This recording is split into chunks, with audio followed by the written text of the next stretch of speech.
Good evening. I'm not sure. This is the first time I speak to an audience as a member of parliament. So I don't know whether to talk about that. I'm part of the seventh administration or not, uh, because that seems to be a poison chalice. We might end up going back to vote again before some of us can sit in parliament, the way things are going. Uh, how many days do I have to talk? Yeah. Just so that I can time myself. I've been asked to talk about, set the scene, about principles of harm reduction. So I will not start about talking about tobacco harm reduction. I'll talk about harm reduction in general. And basically, we apply harm reduction to self-induced harm, largely. Sometimes inevitable harm that can come in society. For example, when we had COVID, because you could get the infection, there were strategies that were devised to reduce the harm associated with COVID. Some of those harm reduction strategies were, isolation, separation, but more importantly, picking up the people that carry the virus, isolating them, and making vaccines available. We couldn't really cure the virus, but we could reduce the harm associated with the virus. Those of you that have kids know that there's a vaccination card that has to be filled. That's to reduce harm because of the, say, if you get measles or you get mpox and you're not vaccinated and you're a vulnerable person, it can be lethal to you. But harm reduction is even much, much more innocuous than that. I love cars. And I'll give you an example that relates to cars. The biggest problem with making cars safe is it's easy to come up with a big engine and high speed. But the safety, there are lots of engines that have not been put into production cars because it was not safe for them to brake. You couldn't come up with brakes that were compatible. So we love cars, but cars can be harmful. Cars can kill. But nobody's going to say walk because cars are dangerous. So we then embark on how do we make cars safe. So issues of 3-point safety belts that came from the Swedes is to reduce harm. Because when people were involved in car crashes, they would be thrown out. So they die from being thrown out of the car. So when you restrain them in the seat, you can reduce harm associated with the accidents. Brake failure, introducing anti-lock braking systems. That's a harm reduction strategy. So harm reduction is innocuous. It's in there, in everything that we do. When you cross the street in an urban environment, you'd be advised to cross it at a pedestrian crossing. Hopefully, you'd be in another country where you can see the markings. In South Africa, if you've seen the markings before, you know where they are supposed to be. But they might not be there because they haven't been painted in the last 5 years. But if you cross a street at a level crossing, waiting for a green robot, your chances of being safe across the street are much higher. So when you jaywalk, your chances of being run over are high. So these are all harm reduction strategies. There are other things in social life. If you have an abusive partner and you know that when he's got money in his pocket, when he's end on Friday, you're going to be beaten up. You can come up with a harm reduction strategy where when it's Friday, you visit your mother-in-law so that you don't get beaten up. That's a strategy to reduce harm. When you know you got friends that get you into trouble, they'll pick you up on a Friday. You try not to be present when they come so that you can reduce harm to yourself. So it's an innocuous thing that we do. And where it is applicable in health, it's where you have behaviors that People can't avoid, but they can harm themselves from those behaviors. If I remember, I qualified in the 80s, and HIV came out in the mid 80s, and we used to say we're happy that HIV came after we left university, because otherwise we would not have survived. Some of us may not have survived. But you know that HIV is a sexually transmitted infection, and you can't tell people to stop having sex. So you then have to look at how can you ensure that you improve the safety associated with this pleasurable activity called sex. So you'll educate them about reducing partners, using condoms, safe sexual practices. And you now have today modern ways of improving safety in that encounter. Pre-exposure prophylaxis, post-exposure prophylaxis, all those issues are harm reduction strategies because you have a behavior that people can't avoid. Now, when it comes to tobacco, where I start as a physician is to say that, to inform people that smoking kills. Smoking will kill 1 in 2 of its users in their lifetime. So if you smoke for more than 40 years, for a lifetime, you got a 50% chance of being killed by smoking. You will die, half of you will die from smoking. It causes the most preventable cause of death is from smoking. But you still have 1.3 billion smokers in the world. In South Africa, we have 12 to 13 million South Africans that smoke. So you can try and wish it away, you can try and be a pastor and say quit or die. So the advice that we would give is quit. But if you can't quit, we don't abandon you.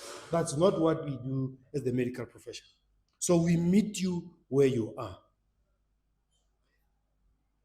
There are other examples of harm reduction in medicine. When you have people that are addicted to heroin, you don't throw them in the street.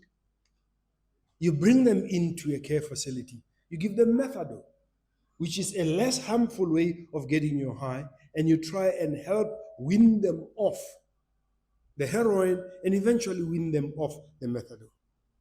When we had high transmission rates of HIV and AIDS for intravenous drug users, when people said, give them clean needles, there was an uproar to say you are encouraging them to have drugs. But people have accepted. So in most civilized countries, they have needle exchange programs where you give people that are addicted clean needles. When they do Bluetooth in the street here, you don't want them to be reusing the needles, sharing them amongst themselves, because you reduce harm. So harm reduction is something that is embedded in what we do.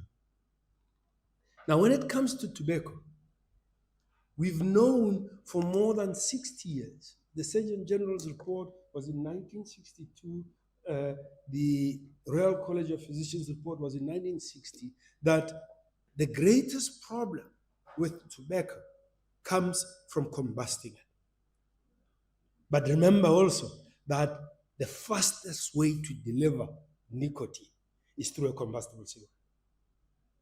Because when you burn it and you inhale, it goes into the lungs, goes into the small alveoli of the lungs, gets into the bloodstream very quickly, and it can be detected in your bloodstream, and you get your heat in your brain very quickly.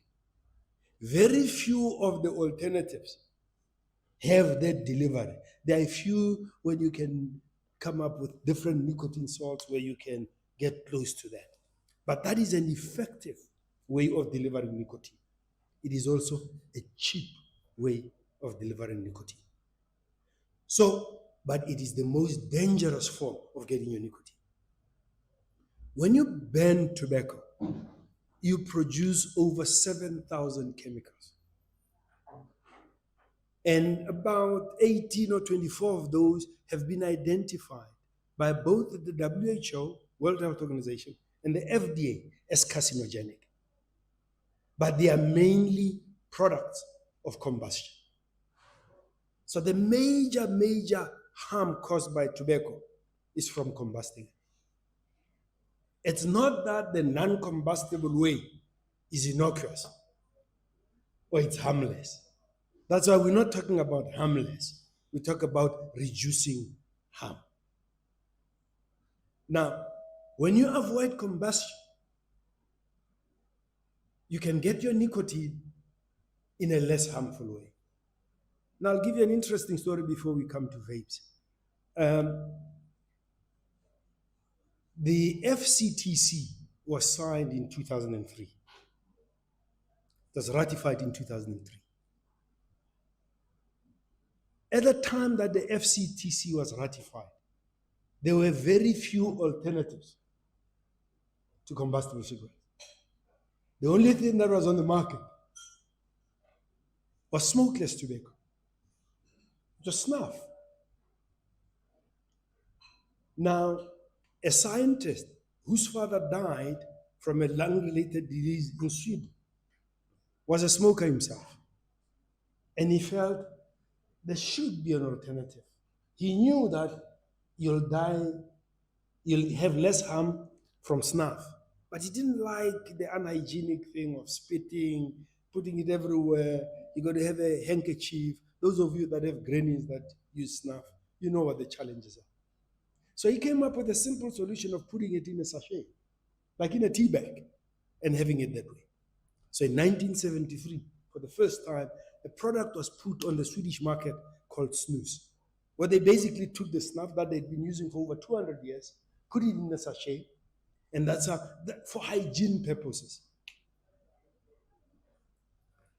By the time the FCTC was signed, they had been using snus for nearly 20 years, from 73 to that time, well, nearly 30 years. The WHO decided that snus should be banned. Now, here's the interesting story. The company that produced the snus in Sweden was also producing cigarettes. But when they saw that the non-combustible tobacco cost less harm, they could not continue selling cigarettes. They sold their cigarette business and concentrated on snus. Companies called Swedish Match. Because of that, the Swedes have been having access to snuff in a sachet called snus for the last 50 years. And they have an epidemiological study second to none. So because they encourage people to have snus, two things happened in Sweden. The incidence of combustible cigarette use has gone down to 5.6%. The incidence of nicotine, overall nicotine use, is still about 17-18%. So they are at the same level as other European countries. But only 5.6% is from combustible cigarettes. A global health report that was released in 2020 or 2022 showed that the Swedish men have the lowest incidence of tobacco-related diseases. Cardiovascular diseases, lung cancer, emphysema, they have nearly half the amount of disease compared to their European counterparts. What's the explanation? Snus. So snus has displaced combustible cigarette in the Swedish environment, but it has not increased the overall prevalence of use of nicotine. So it's still the same as in other countries. They are not the most compliant with the Empower from the FCTC, but they have the best outcome compared to their European counterparts because they embraced non-combustion. 2013, a pharmacist, Conhon Lee, common history with the others. His father died from lung cancer. He was a 2-pack-a-day smoker. He invented the modern day electronic cigarette. So it's only from 2013 that you had a viable alternative to the combustible cigarette, except for the smokeless tobacco. That's 10 years after the FCTC was signed. Now, remember I told you about the fact that it came to a head that the tobacco industry was knowingly killing us from the 60s. Between 62 and 2003, that's 40 years, there were no real alternatives. But the prevalence of smoking in the US dropped from more than 50% of doctors smoking to less than 25%. So the incidence of smoking was half between 62 and 2003 without any alternatives. Why? Knowledge. The truth came out that smoking kills. So the truth came out about the Marlboro Man. And when people were given the information, they made informed decisions.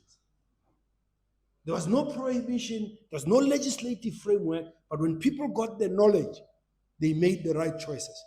And smoking prevalence came down by more than 50% without any hardcore educational programs, just from people having the knowledge. Now, if there's one thing that I hope you take out from what I'm saying to you, is the fact that people have a right to truthful information so that they can make informed decisions. And when you tell people the truth, they will make the right decisions. There's still the element of choice.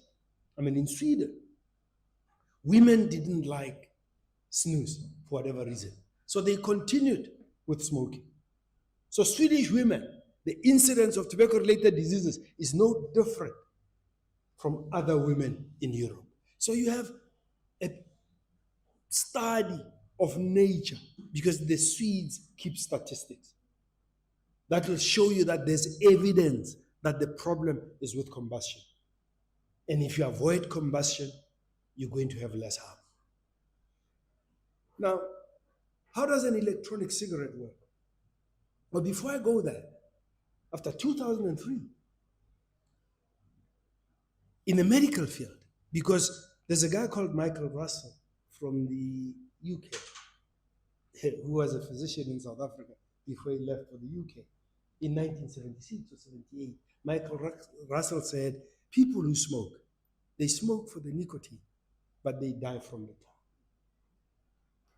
So because of that knowledge, the pharmaceutical companies developed nicotine replacement therapies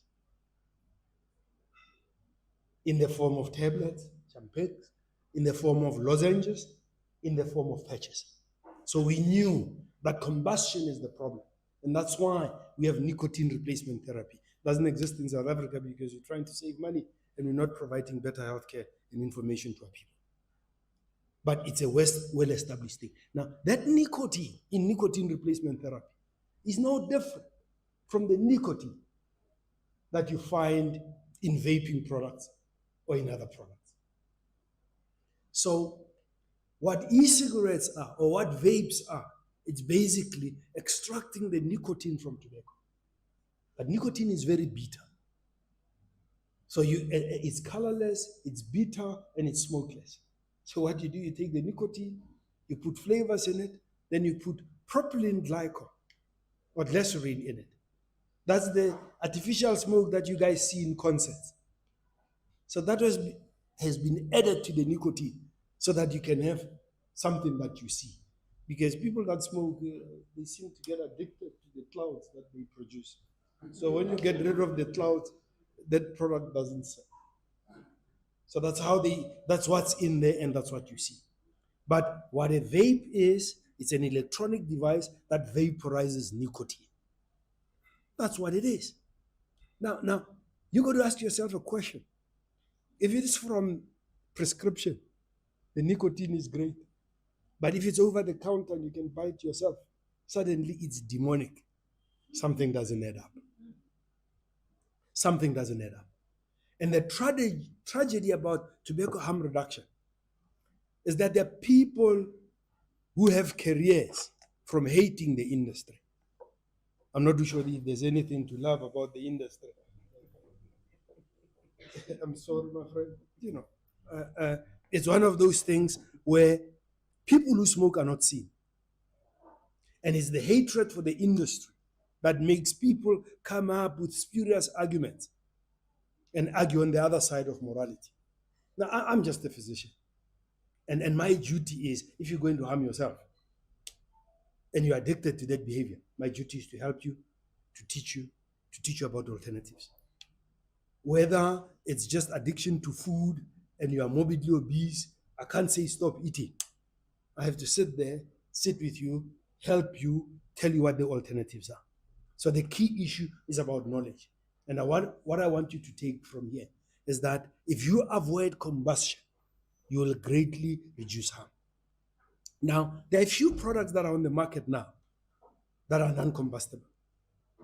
Vaping attracts the most controversy. And the biggest problem for vaping is youth uptake. Because youth love fancy things. 2 years ago, we had the tragedy of the Enyobeni tavern, where 22 young people died from alcohol. I haven't heard anybody say, we've lost 22 young people, let's ban alcohol. We need to address the issue of youth uptake, but it needs to be dealt with as a separate issue. We need to understand that of the 12 million South Africans that smoke, 20 to 40,000 of them die every year. Those are the deaths that we need to prevent. And educating them about the alternatives to combustion is key to reducing those deaths. So the way you do not combust is to extract the nicotine using an electronic device. You can take the tobacco, put it into what they call a heat not burn product, where you heat the tobacco, but you don't vaporize it. I've spoken about snus, but there's been a third product that's been available since around 2018, which is nicotine pouches. So they now take nicotine powder with cellulose, put it in a sachet, and that's what's available now. And studies show that the harm associated with the nicotine pouch is the same as the harm associated with nicotine replacement therapy. But the people that are evangelical about these issues will be anti-harm reduction. So people who smoke deserve better. Harm reduction is relevant for all people, even for people who smoke, even in tobacco. Lastly, now that I'm a policymaker, I'm happy that our tobacco bill has not been approved yet, and it will be brought back to Parliament for scientific scrutiny and proper evaluation. Thank you.